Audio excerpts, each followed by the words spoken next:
Dès qu'il avait un jour de liberté, c'est-à-dire 5 ou 6 fois par an, il emmenait toute la famille déjeuner sur l'herbe à 50 mètres du pont du Gard. Pendant que ma grand-mère préparait le repas et que les enfants pataugeaient dans la rivière, il montait sur les tabliers du monument, prenait des mesures, examinait des joints, relevait des coupes, caressait des pierres. Après le déjeuner, il s'asseyait dans l'herbe devant la famille en art de cercle, en face du chef-d'œuvre millénaire, et jusqu'au soir, il le regardait. C'est pourquoi, 30 ans plus tard, ses fils et ses filles, au seul nom du pont du Gard, levaient les yeux au ciel et poussaient en chœur de longs gémissements. J'ai sur ma table de travail un précieux presse-papier. C'est un cube allongé en fer, percé en son centre d'un trou ovale. Sur chacune des faces extrêmes, un entonnoir assez profond est creusé dans le métal refoulé. C'est la massette du grand-père André qui frappa pendant 50 ans la dure tête des ciseaux d'acier. Cet homme habile n'avait reçu qu'une instruction sommaire. Il savait lire et signer, mais rien de plus. Il en souffrit secrètement toute sa vie, finit par croire que l'instruction était le souverain bien, et s'imagina que les gens les plus instruits étaient ceux qui enseignaient les autres. Il se saigna donc aux 4 veines pour établir ses 6 enfants dans l'enseignement, et c'est ainsi que mon père, à 20 ans, sortit de l'école normale d'Aix-en-Provence et devint instituteur public. Les écoles normales primaires étaient à cette époque de véritables séminaires, mais l'étude de la théologie y était remplacée par des cours d'anticléricalisme. On laissait entendre à ces jeunes gens que l'Église n'avait jamais été rien d'autre qu'un instrument d'oppression, et que le but et la tâche des prêtres, c'était de nouer sur les yeux du peuple le noir bandeau de l'ignorance, tout en lui chantant des fables infernales ou paradisiaques. La mauvaise foi des curés était d'ailleurs prouvée par l'usage du latin, langue mystérieuse, et qui avait pour les fidèles ignorants la vertu perfide des formules magiques.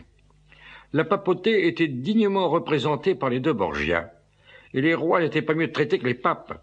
Ces tyrans libidineux ne s'occupaient guère que de leurs concubines quand ils ne jouaient pas au bilboquet.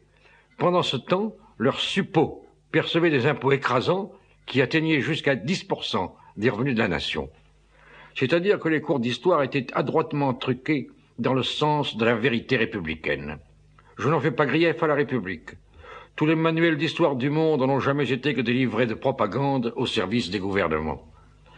Les normaliens frais et moulus étaient donc persuadés que la grande révolution avait été une époque idyllique, l'âge d'or de la générosité et de la fraternité poussée jusqu'à la tendresse, en somme une explosion de bonté. Il est vrai d'autre part que le curé de mon village, qui était fort intelligent et d'une charité que rien ne rebutait, considérait la Sainte Inquisition comme une sorte de conseil de famille. Il disait que si les prélats avaient brûlé tant de juifs et de savants, il avait fait les larmes aux yeux, et pour leur assurer une place au paradis. Telle est la faiblesse de notre raison. Elle ne sert le plus souvent qu'à justifier nos croyances. Cependant, les études de ces normaliens ne se bornaient pas à l'anticléricalisme et à l'histoire laïcisée. Il y avait un 3e ennemi du peuple, et qui n'était point dans le passé. C'était l'alcool. De cette époque date l'Assommoir et ses tableaux effrayants qui tapissaient les murs des classes. On y voyait des foies rougeâtres et parfaitement méconnaissables à cause de leurs boursouflures vertes et de leurs étranglements violacés qui leur donnaient la forme d'un topinambour. Mais pour éclairer ce désastre, l'artiste avait peint au beau milieu du tableau le foie appétissant du bon citoyen, dont la masse harmonieuse et le rouge triomphal permettaient de mesurer la gravité des catastrophes circonscrites. Les normaliens, poursuivis jusque dans les dortoirs par cet horrible viscère, sans parler d'un pancréas en forme de vis d'Archimède et d'une aorte égayée de hernie, étaient peu à peu frappés de terreur, et la seule vue d'un verre de vin leur donnait des frissons de dégoût. La terrasse des cafés à l'heure de l'apéritif leur paraissait une assemblée de candidats au suicide. Un ami de mon père, ivre d'eau filtrée, en renversant un jour les tables comme un polyeucte laïque qu'il était.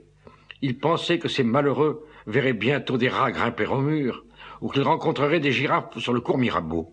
Et l'on citait le cas d'un violoniste de grand talent, réduit à jouer de la mandoline à cause d'un tremblement spasmodique dû au fait que sa moelle épinière trempait dans un bain de vermouth cassis.